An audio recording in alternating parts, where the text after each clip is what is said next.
नमस्कार दोस्तों। कल अपने वीडियो में मैंने दक्षिण कोरिया में राष्ट्रपति ट्रंप और राष्ट्रपति शी जिनपिंग के बीच शिखर बैठक का अपना मूल्यांकन प्रस्तुत किया था और मैंने दो बातें कही थी। मेरी पहली बात यह थी कि राष्ट्रपति ट्रंप राष्ट्रपति शी जिनपिंग के साथ समानता और आपसी विश्वास के आधार पर काम करना चाहते हैं।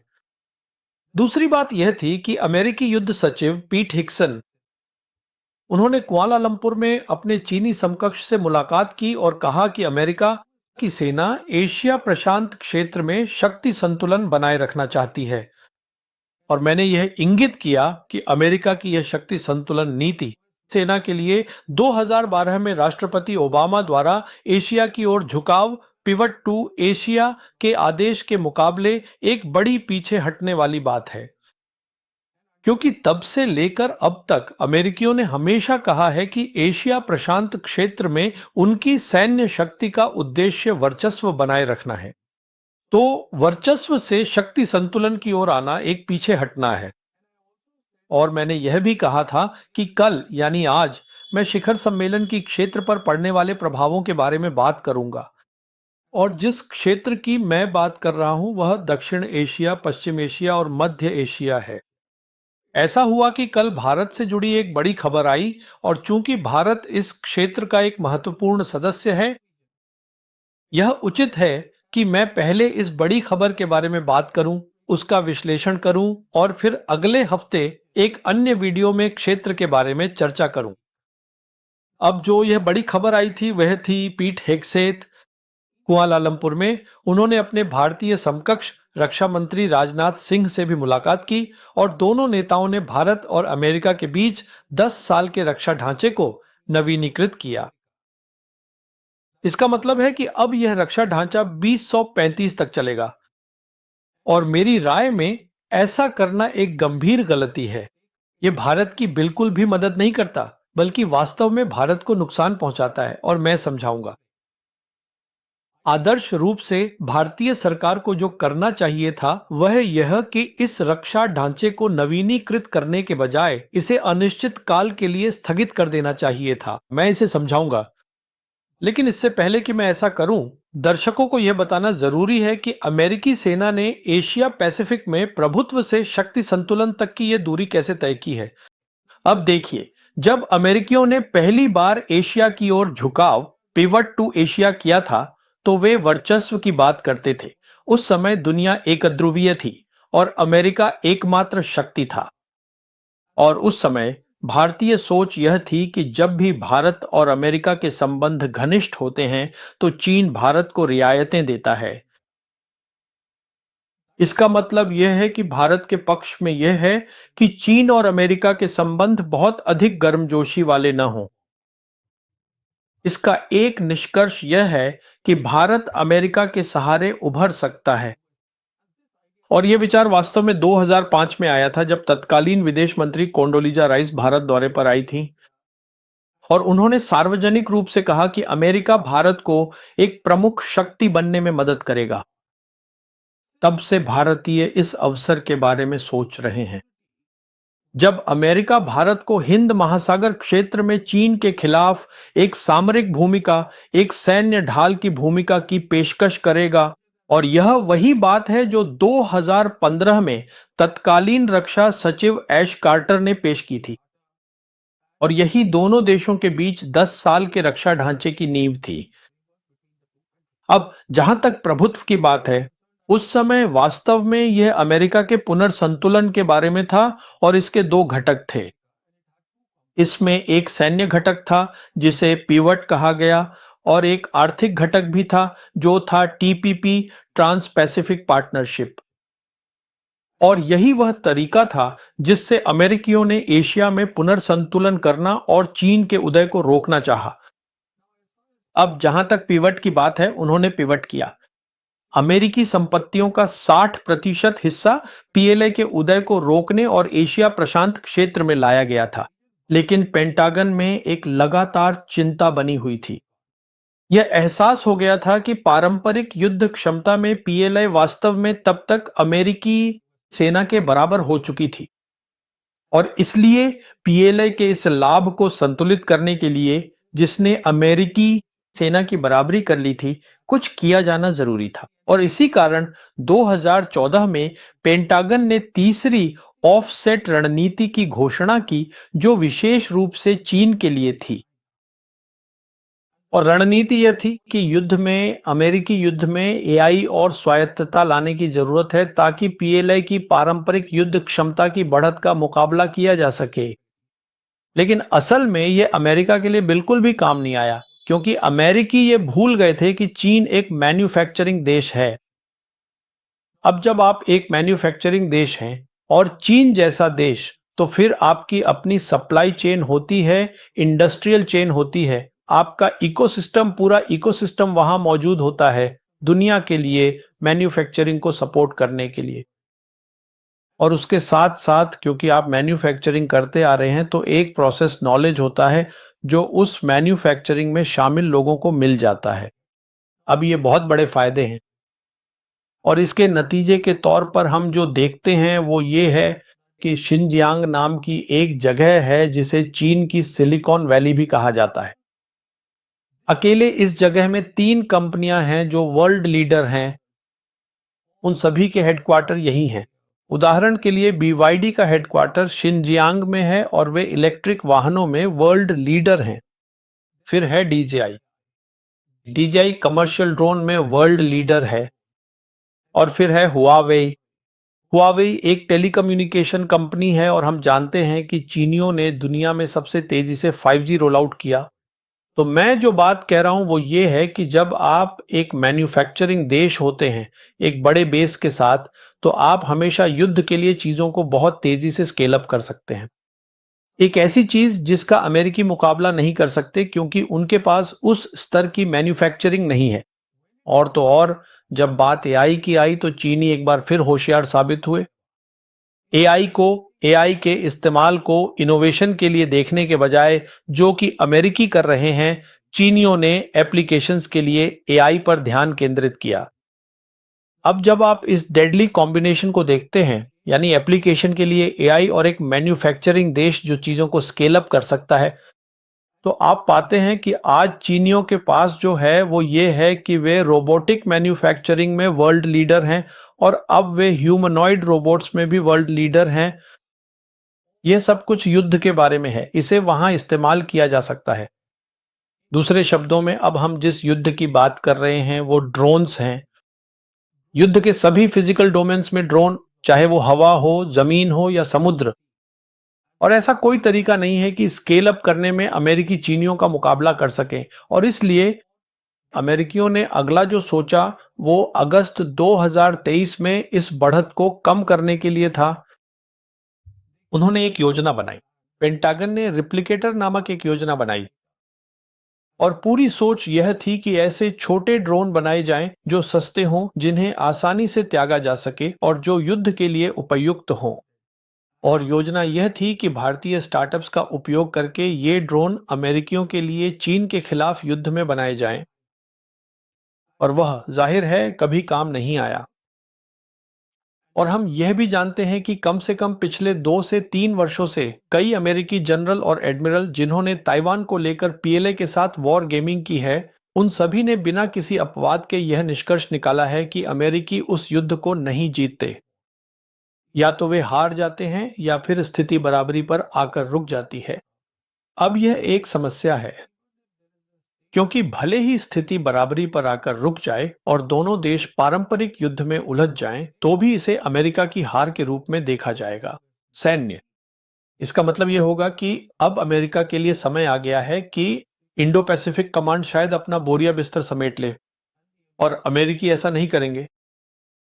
अब जहां तक पश्चिम एशिया में दूसरे हॉटस्पॉट की बात है, जो कि दक्षिण चीन सागर है, यहां अमेरिकी आमतौर पर यह उम्मीद की जाती है कि वे फिलीपींस की मदद के लिए एक प्रॉक्सी के रूप में मौजूद रहें।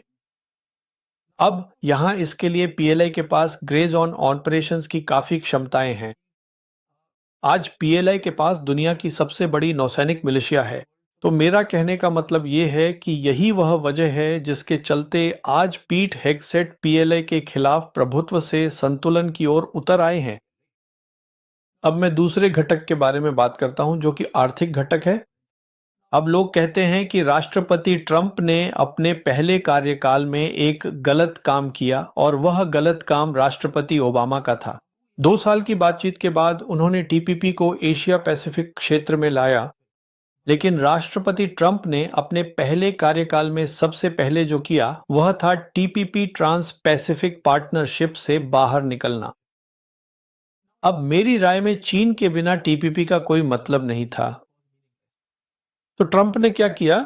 शायद इससे कोई फर्क नहीं पड़ा, क्योंकि जब हम चीन और उसकी आर्थिक शक्ति को देखते हैं जिसे अमेरिका टक्कर नहीं दे सकता, तो चीजें बहुत स्पष्ट हो जाती हैं।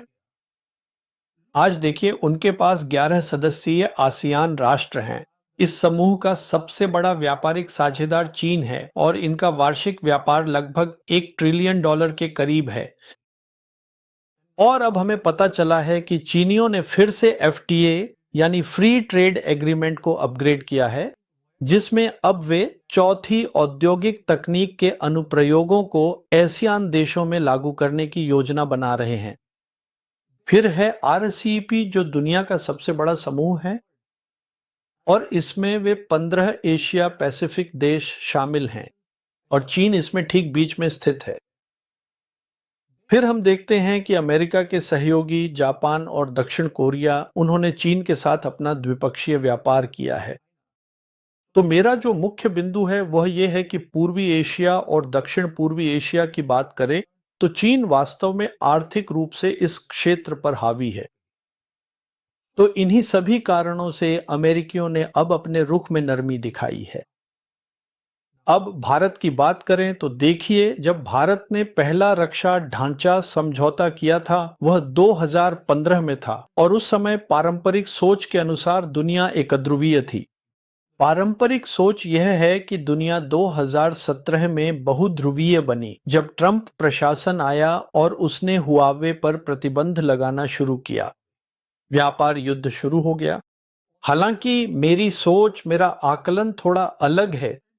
मैं कहता हूं कि दुनिया 2012 में बहुध्रुवीय हो गई थी जब राष्ट्रपति ओबामा ने एशिया की ओर झुकाव का आदेश दिया था, लेकिन इससे फर्क नहीं पड़ता। तो उस समय स्थिति अलग थी। अमेरिकियों ने भारत को एक रणनीतिक भूमिका दी थी, ठीक वही जो उन्होंने मांगी थी या जिसकी उन्होंने इच्छा की थी। और वह रणनीतिक भूमिका थी नेट सुरक्षा प्रदाता बनना, जिसमें युद्ध भी शामिल था।